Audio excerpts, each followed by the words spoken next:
Do you ever feel stuck, like you're living your life on autopilot? Are you ready to shift into high gear and reach the success you so richly deserve? Welcome to the Play Big Movement podcast. I am your host, Sharon Lechter, entrepreneur, business strategist, and best-selling author. Playing big is not about settling for good enough or being comfortable. It is about reaching your highest potential and achieving your greatest success. Join me in my Play Big movement as I interview top experts in business, money, and entrepreneurship, all ready to serve you and to help you play big, be number one in your field, live your legacy, and create maximum impact. Hi, welcome to this segment of the Play Big Movement podcast with Sharon Lechter. And I'm excited to have a new friend today. We've had an opportunity to be on the phone together a couple of weeks. We were interviewed by a very dear mutual friend, Dan McCormick, and was just absolutely thrilled to meet Richard Burnett. Richard, welcome. I'm glad to be here. And I just loved it because he's in sales and leadership, incredible background as a corporate officer. He was responsible for over 100,000 independent representatives in 7 countries. So when you're talking about playing big, he certainly has been in that role. And what I love about it also, that you were the senior advisor and CEO for vice president of sales for Jim Rohn's company, Adventure Achievement. So yeah. Jim Rohn, what an incredible icon. We all need to follow him. And I still watch his YouTube channel on a regular basis. So I'm just delighted to meet you, and I'm surprised our path has not crossed before. So thank you for agreeing to be part of this podcast. Yeah, I'm glad to be here. It's an honor. So Richard, tell me a little bit about the Richard that's not in this bio, where you began, how you got to where you are today. Okay, well, it's a kind of a longer story. I started in Ohio, of all places. So that's where I was born. I wasn't destined to be successful at that time, but I've lived on my own since I was 16. And my stepfather passed away, and I inherited a rooming house. I had 18 rooms and 5 apartments. And from the time I was 16, I ran the apartment building. And I was making more money than the principal at high school, and I didn't know what to do with it other than spend it. And consequently, I developed some very poor habits as far as money habits. And long story short, that was during Vietnam. I ended up going into the Army, and came back, and there's really no jobs available. And I ended up working as a garbage man in the steel mills, and just kind of worked my way up. And then I moved to California. It was 1969, and I tell people that I was able to cram 4 years of college into 7. I was in 5 different schools, and finally they let me out.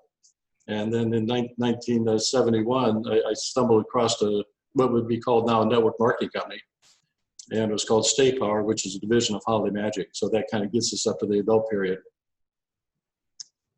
Well, that's exciting. I love it because when we talk about there's so many people in personal development today, but some of the icons, Jim Rohn and Napoleon Hill, and you and I met because you were having a conversation with Dan McCormick about outwitting the devil. And yes. Let me get Sharon on the phone. So talk a little bit about how you found Outwitting the Devil and Think and Grow Rich and the impact it's had on your life. Well, it was interesting because that first company I was in 1971, they preached out of the Think and Grow Rich. That was their textbook. I invested $5,500 in an opportunity. And then when I was going through the interviewing process, they said, now, obviously you're going to go to the seminar this weekend. I said, I'll be there. They said, that'll be another $250. And the book that we studied, in fact, I have my original copy, unbelievably, but if you can see this pretty well, that's my original copy right here, beaten and battered. In roughly 18 hours, I got about, probably 12 to 15 hours sleep. I mean, in 5 days, I got about 12 to 15 hours of sleep because it was a grind and they made you do certain things and the underlying chapters. And the gentleman that heads up that company, his name was William Penpatrick. And I think he had some connection with Napoleon Hill Foundation. I don't quite remember that details. But the first 18 months in an opportunity, I went broke. I didn't know how to sell. I had 0 people skills. They're selling an automotive product, which I didn't relate to as far as cars and such. But after 18 months, I walked out into my garage and there's all this product, $5,000 worth of product. and I said, if I don't sell this stuff, I'm not going to eat. And so I went to some service stations. Back then they had the attendants at service stations, and I convinced this gentleman in it was Anaheim, California, to let me pump gas on his islands and introduce this product to people. And in 3 weeks, I sold $5,000 worth of product. And so that was really the beginning of my, genuine sales experience. Up until that time, I had no experience. Well, and that's called being innovative and thinking outside the box on how to introduce the product to people. So, and I think that's even more important today with all the noise and the chaos. So how did you first learn about Outwitting the Devil? Well, Outwitting the Devil came out, 11? Yes. 11? Okay, 11. I was in Barnes & Noble. I just happened upon it, and it caught my eye. I picked it up. I bought it, and I went home, and I started reading it, and I didn't lay it down, actually, until I finished it. And I said, man, this is an outstanding book. And I'd been recommending Think and Grow Rich for years already by the time that happened. And I said to a friend of mine, actually, I said, this book should have been written, before Think and Grow Rich, because it's the primer. It's kind of like the red light on your dash on your engine telling you there's something wrong. And the more Think and Grow Rich is more like the owner's manual. Yeah, and I love it because right in the book, Napoleon Hill says that when he released Think and Grow Rich after 25 years of research and working, he was frustrated because he said, even though people know what they're supposed to do, they don't do it. And that's when he sat down, and he would have used the word download, but that didn't exist back then.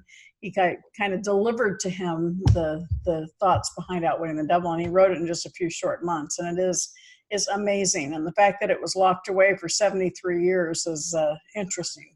Exactly. And really, Sharon, what really jumped out at me is the drifting aspect. Mm-hmm. And that's what I've been doing all my life. I've been drifting from one thing to the other, and it really didn't have any roots. So I had great success in different places, but I really hadn't focused on that passion I have as far as public speaking. And it was later in life that I did that.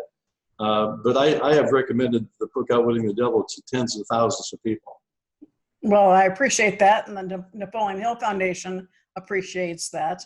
And I think when they first approached me in 2008 to step into 3 Feet from Gold, that was when we had the downturn in the economy.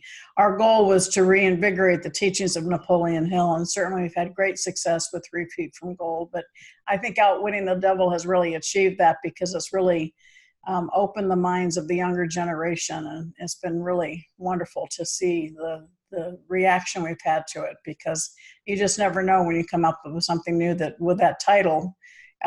Certainly in the book, the book has this like interrogation of the devil, and there's one section where the devil says, you're going to be prevented from publishing this book. And it took 73 years. Kind of gives you goosebumps, I think, sometimes. Indeed. And in fact, kind of digressing for a second, about 25 years ago or so, I went to Aspen, Colorado to visit a friend in high school that was the class president and the class everything. And he'd gone on to Yale to get a degree in architecture. And I asked him, David, I said, how is it that you at such a young age were so into the success principles? And he said, well, at age 14, I had a paper out, and I got up at 4:30 in the morning. I had some discipline. He says, I stumbled across this book in the Warren Public Library, and it was called Think and Grow Rich. And he was 14 at the time, so he had a leg up on anyone that was in that senior class. Yeah, well, I read Think and Grow Rich for the first time, I think, when I was 19, because I had just gone to college and didn't realize the impact it would have on my life until I was in my 30s. So let's focus a little bit, because I think one of the things that that you had shared with me was that you really believe in the word consciousness. And in today's world, you talk about drifting. Well, let's talk about consciousness, because I think it really is an important concept. Well, one of the most important words in the book itself is not just consciousness, but singleness of purpose.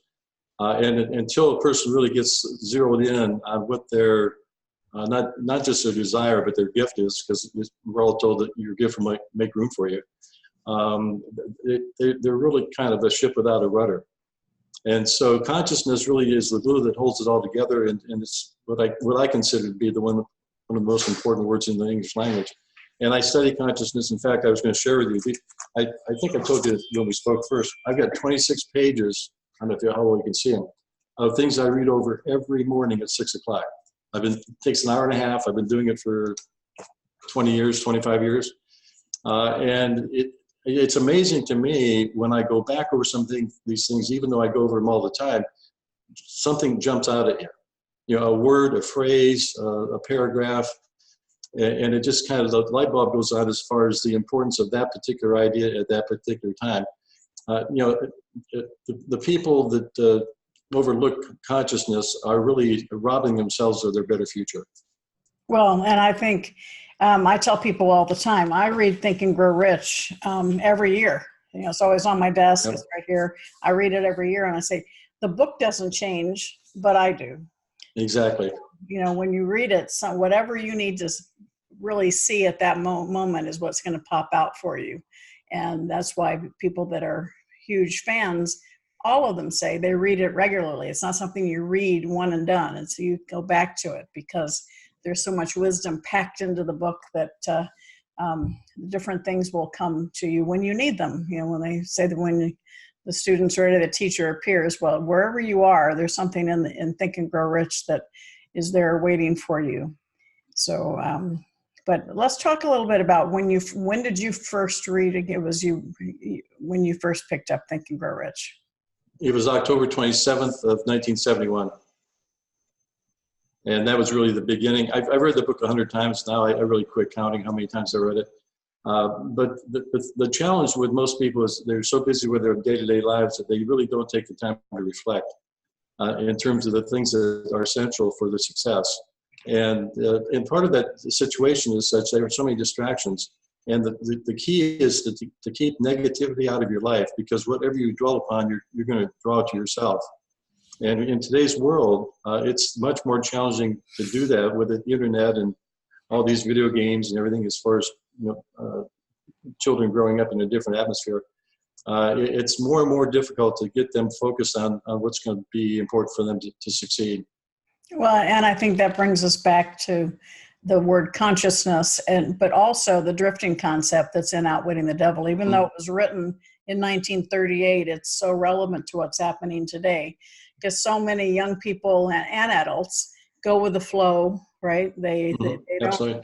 As he says in the book, they don't own their own mind, right? And so he talks about 98% of the population are drifters, only 2% are non-drifters, which means they have, basically a burning desire, and they focus, and they have goals, and they know what they want to accomplish. And I see that so much in young people today, where they have no forward vision. They're really basically, they want to be popular. And certainly I think social media has made it even worse, because people are not internalizing and being conscious of what they want out of life. So what are your thoughts? Well, that's totally true. And one of the most important phrases in the book, Think and Grow Rich, that I needed it so many times, was, with every seed of failure, there's a seed of equal or greater success.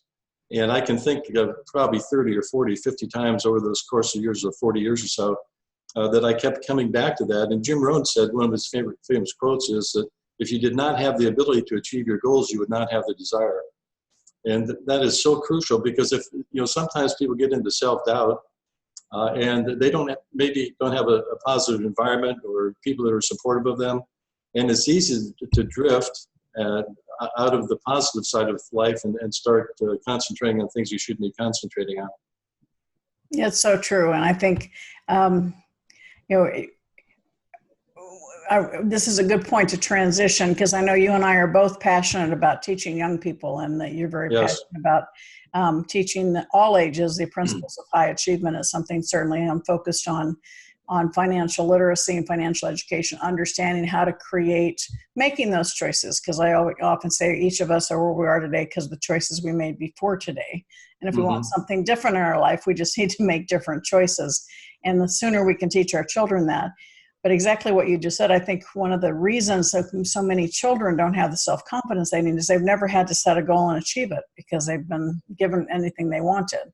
And they get participation trophies, other than understanding to, strive in life. And I tell parents, let them set a small goal, achieve it, and celebrate it with them, and you'll see their self-confidence increase. So talk a little bit about your passion as it relates to young people.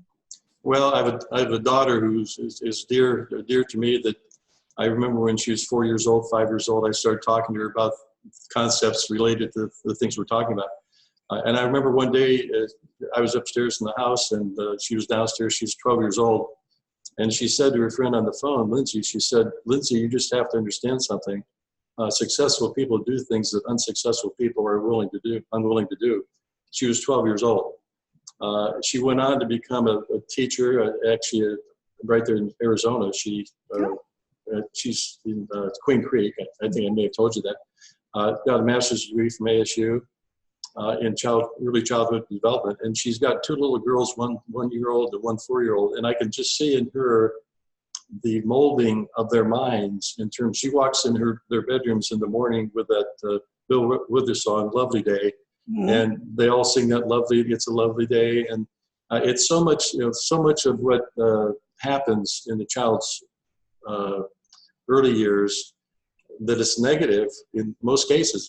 If a parent has not been taught to think the way that you and I think and others think and that are tuned into this program, how can we expect them to train their children? And there's so many fragmented families. And I remember doing a consulting situation for the Oxnard Unified School District in California. And I volunteered some time to go to talk to their at-risk kids. And I remember I went into this auditorium, and it was maybe 100 or 120 or so.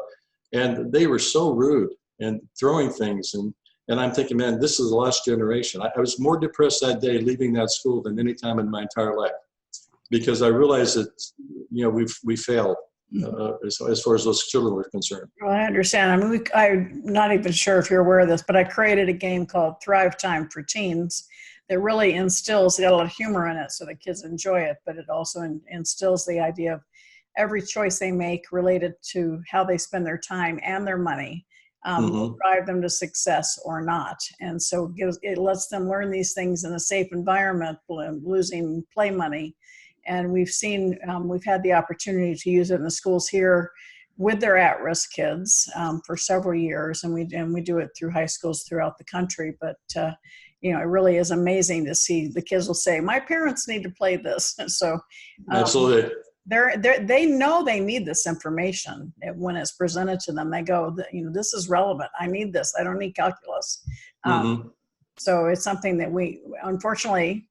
There are still only 17 states that have any kind of personal finance education in high school, and only 5 that require a separate course of those 17. So it's certainly, that's kind of my soapbox. I'm still driving and striving to get financial education as a graduation requirement. I think it's absolutely criminal that we're not teaching our kids about it. And in the process, also teaching them the core principles of success, because I think attitude is something that's a huge issue. People choosing to do the right thing, going the extra mile, all the tenets that are in Think and Grow Rich. So it's something that you and I share that passion, and hopefully we can get enough people to start paying attention to it. Because, I'm not ready to give up on this younger generation, but certainly with all the screen time, they are definitely not dealing in consciousness. They live their world in a state of unconsciousness when you're talking about video games and things and social media.